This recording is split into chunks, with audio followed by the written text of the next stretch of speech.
Balalar, biz қазір шертпек ойынын ойнаймыз, ya. Шертпек ойында алдарында көріп тұрғандарында 7 асық тізіліп тұр, ya. Осының шарты бұлай екен. Қараңдар, ортада қазандыққа шерту арқылы кім көп жинаса, сол жеңімпаз аталады екен, ya. Ендеше балалар, неге 7 асық, ya? Өйткені біздің киелі санымыз 7 сан екен, ya. Осы 7 санына байланысты не біледі екенбіз, балалар? 7 ата. 7 ата. 7 шертпек. 7 шертпек.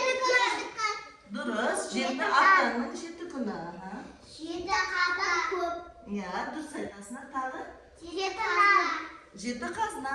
Өте жақсы отырамыз. Ойынды бастайық, ya. Менің қолымда қызыл асық бар, ya, балалар? Ендеше осы қызыл асықты кім бірінші ұстаса, сол ойынды бастайды, ya. Ал бірінші топ Мансұр, мына жақта. Азиза, ya. Ал Мансұр бастаймыз онда. Қазандыққа кім көп жинаса, сол жеңімпаз аталады, ya, балалар? Ептілік керек, шапшаңдық керек.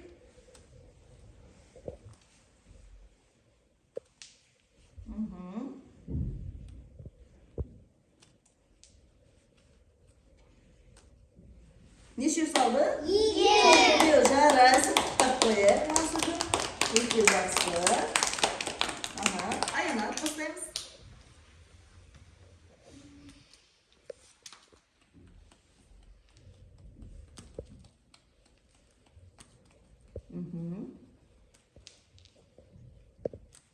Неше салды? 5. Жарайсың, қазандықты аламыз. Жинап ал. Айдия бастай қой.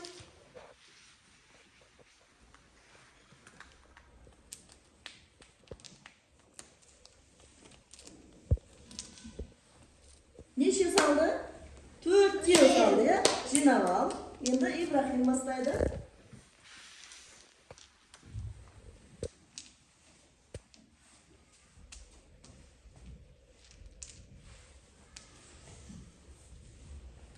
Неше салды? 3. Жарайсыңдар. Кәні бірінші топтың жеңімпазын бірінші біліп алайық, кәніке тұрайық.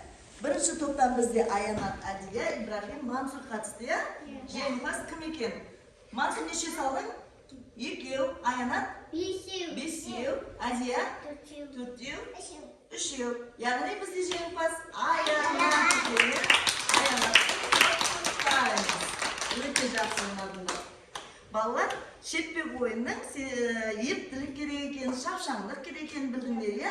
Сосын бір-бірімізбен достықта, ұжымда ойнауымыз керек, ya. Жарайсыңдар.